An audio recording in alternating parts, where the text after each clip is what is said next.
આજે પુરુષોત્તમ માસનો 13મો દિવસ છે. આજે પુરુષોત્તમ માસ કથા અધ્યાય 13મો સાંભળીશું. દ્રઢ ધનવાનું આખ્યાન અને આજની કથા વાર્તા માતા પિતાના સેવાની કથા તથા સંકીર્તન પણ સાંભળીશું. જો આપને આ વિડીયો પસંદ આવે તો લાઈક કરજો, શેર કરજો. આપ આ ચેનલ પહેલી વખત જોઈ રહ્યા છો તો સબસ્ક્રાઇબ કરી લેજો, જેથી આવનાર નવા વિડીયોની માહિતી આપ સુધી તુરંત પહોંચી શકે. ધન્યવાદ. વસુદેવ સુતમ દેવમ કૃપાચરણું વૈતુ નિત્યમ શરણો તારું છે સત્યમ શ્રી કૃષ્ણ શરણમ મમ. શ્રી પુરુષોત્તમ માસ મહાત્મય કથા અધ્યાય 13મો દ્રઢ ધનવાનું આખ્યાન. બોલો કૃષ્ણ કનૈયા લાલની જય. સુત પુરાણી સોનકાદી ઋષિઓને કહે છે, હે મુનિ શ્રેષ્ઠો, હવે હું તમને રાજા દ્રઢ ધનવાની કથા કહું છું, તે તમે ધ્યાનથી સાંભળો. હૈહય દેશના રાજા ચિત્રધર્મા હતા. તે ઘણા પરાક્રમી અને બુદ્ધિમાન હતા. તેને એક સંતાન, તેનું નામ દ્રઢધન્વા. તે સર્વ ગુણોથી યુક્ત હતા. સત્ય વાણીવાળા, ધાર્મિક અને પવિત્ર કાર્ય કરવામાં હંમેશા રત રહેતા. ચારેય વેદોના જાણકાર હતા. તે એક વખત સાંભળ્યા પછી બધું યાદ કરી લેતા હતા. પોતાના ગુરુને ત્યાં શિક્ષા પ્રાપ્ત કરીને ગુરુ દક્ષિણા આપીને તે પોતાને ઘેર પાછા ફર્યા હતા. પોતાના પુત્રને જોઈને તે રાજ્ય કારભાર સંભાળી શકે તેવો શક્તિશાળી બનેલ છે તેમ વિચારીને રાજા ચિત્રધર્માએ પ્રભુ સ્મરણમાં હવે પછીના દિવસો ગાળવા વિચાર્યું. તે પુત્રને રાજગાદી સોંપીને પુતઃ ઋષિના આશ્રમમાં જતા રહ્યા, જ્યાં નિઃસ્પૃહ તથા નિરાહાર રહીને તપશ્ચર્યા કરવા લાગ્યા. કેટલોક કાળ તપ કરીને છેવટે શ્રી હરિના ધામમાં ગયા. દ્રઢધન્વાને પોતાના પિતાના મૃત્યુની જાણ થઈ, એટલે તેણે પિતાની સર્વ ક્રિયાઓ વિધિપૂર્વક કરીને પુષ્કળ દાન કર્યું. તે નીતિપૂર્વક રાજકારભાર ચલાવવા લાગ્યા. વિદર્ભ દેશની રાજકન્યા સાથે તેનો વિવાહ થયો.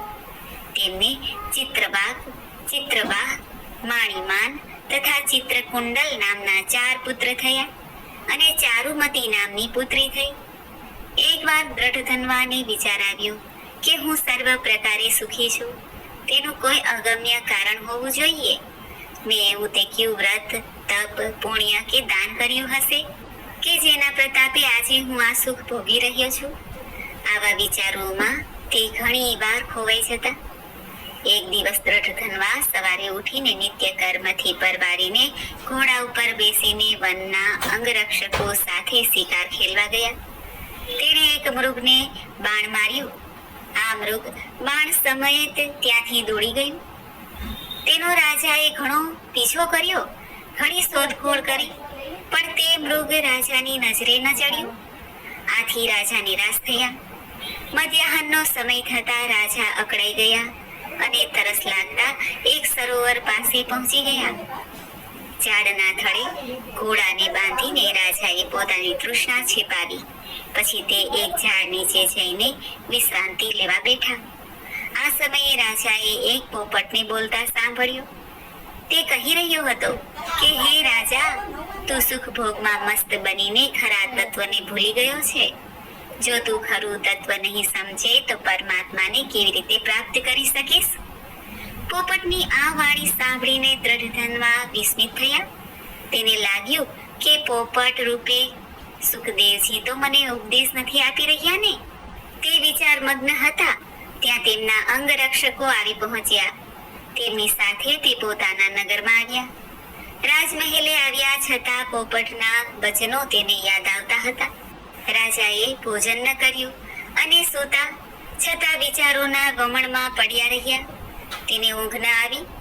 રાજાની આ હાલત જોઈને રાણીએ પોતાના પતિને પૂછ્યું, હે સ્વામીનાથ, આપ આટલા બધા હતાશ અને સુનમુન કેમ થઈ ગયા છો?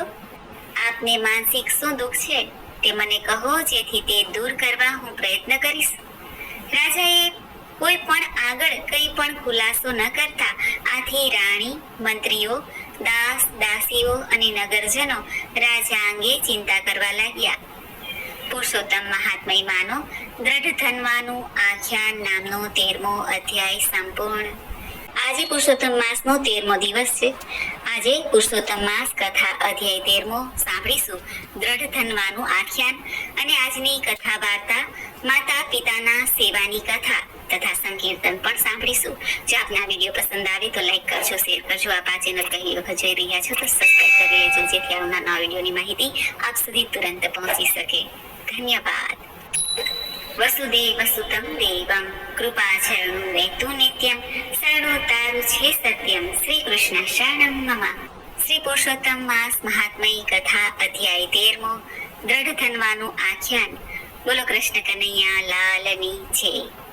સુત પુરાણી સોનકાદી ઋષિઓને કહે છે, હે મુનિ શ્રેષ્ઠો, હવે હું તમને રાજા દ્રઢ ધનવાની કથા કહું છું, તે તમે ધ્યાનથી સાંભળો. હૈહય દેશના રાજા ચિત્રધર્મા હતા. તે ઘણા પરાક્રમી અને બુદ્ધિમાન હતા.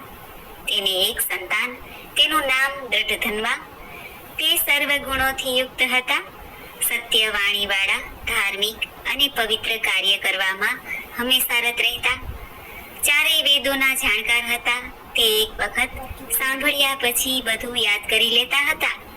પોતાના ગુરુને ત્યાં શિક્ષા પ્રાપ્ત કરીને ગુરુ દક્ષિણા આપીને તે પોતાને ઘેર પાછા ફર્યા હતા.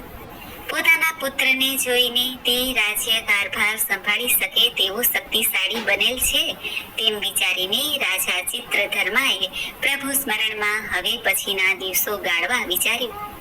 તે પુત્રને રાજગાદી સોંપીને પુતઃ ઋષિના આશ્રમમાં જતા રહ્યા, જ્યાં નિઃસ્પૃહ તથા નિરાહાર રહીને તપશ્ચર્યા કરવા લાગ્યા. કેટલોક કાળ તપ કરીને છેવટે શ્રી હરિના ધામમાં ગયા.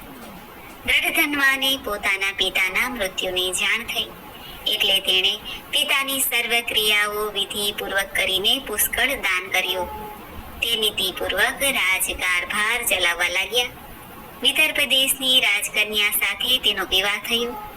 તેમને ચિત્રવાહ, માણીમાન તથા ચિત્રકુંડલ નામના 4 પુત્ર થયા અને ચારુમતી નામની પુત્રી થઈ. એકવાર દ્રઢધન્વાને વિચાર આવ્યો કે હું સર્વ પ્રકારે સુખી છું, તેનું કોઈ અગમ્ય કારણ હોવું જોઈએ. મેં એવું તે ક્યુ વ્રત, તપ, પુણ્ય કે દાન કર્યું હશે કે જેના પ્રતાપે આજે હું આ સુખ ભોગી રહ્યો છું? આવા વિચારોમાં તે ઘણી વાર ખોવાઈ જતા. એક દિવસ દ્રઢધન્વા સવારે ઉઠીને નિત્ય કર્મથી પરવારીને ઘોડા ઉપર બેસીને વનના અંગરક્ષકો સાથે શિકાર ખેલવા ગયા. તેણે એક મૃગને બાણ માર્યું. આ મૃગ બાણ સમયે ત્યાંથી દોડી ગયું. તેનો રાજાએ ઘણો પીછો કર્યો, ઘણી શોધખોળ કરી, પણ તે મૃગ રાજાની નજરે ન ચડ્યું. આથી રાજા નિરાશ થયા. મધ્યાહનનો સમય થતા રાજા અકળાઈ ગયા અને તરસ લાગતા એક સરોવર પાસે પહોંચી ગયા. ઝાડના થડે ઘોડાને બાંધીને રાજાએ પોતાની તૃષ્ણા छिपाવી. પછી તે એક ઝાડ નીચે જઈને વિશ્રાંતિ લેવા બેઠા. આ સમયે રાજાએ એક પોપટને બોલતા સાંભળ્યો. તે કહી રહ્યો હતો કે, હે રાજા, તું સુખ ભોગમાં મસ્ત બનીને ખરા તત્વને ભૂલી ગયો છે. જો તું ખરું તત્વ નહીં સમજે તો પરમાત્માને કેવી રીતે પ્રાપ્ત કરી શકીશ? પોપટની આ વાણી સાંભળીને દ્રઢધન્વા વિસ્મિત થયા. તેને લાગ્યું કે પોપટ રૂપે સુખદેવજી તો મને ઉપદેશ નથી આપી રહ્યા ને. તે વિચાર મગ્ન હતા ત્યાં તેમના અંગરક્ષકો આવી પહોંચ્યા. તેમની સાથે તે પોતાના નગરમાં આવ્યા. રાજમહેલે આવ્યા છતાં પોપટના વચનો તેને યાદ આવતા હતા. રાજાએ ભોજન ન કર્યું અને સૂતા છતાં વિચારોના વમણમાં પડ્યા રહ્યા. તેને ઊંઘ ન આવી. રાજાની આ હાલત જોઈને રાણીએ પોતાના પતિને પૂછ્યું, હે સ્વામીનાથ, આપ આટલા બધા હતાશ અને સુનમુન કેમ થઈ ગયા છો? આપને માનસિક શું દુઃખ છે તે મને કહો, જેથી તે દૂર કરવા હું પ્રયત્ન કરીશ. રાજાએ કોઈ પણ આગળ કંઈ પણ ખુલાસો ન કરતા આથી રાણી, મંત્રીઓ, દાસ, દાસીઓ અને નગરજનો રાજા અંગે ચિંતા કરવા લાગ્યા. પુરુષોત્તમ મહાત્મયમાંનો દ્રઢધન્વાનું આખ્યાન નામનો 13મો અધ્યાય સંપૂર્ણ.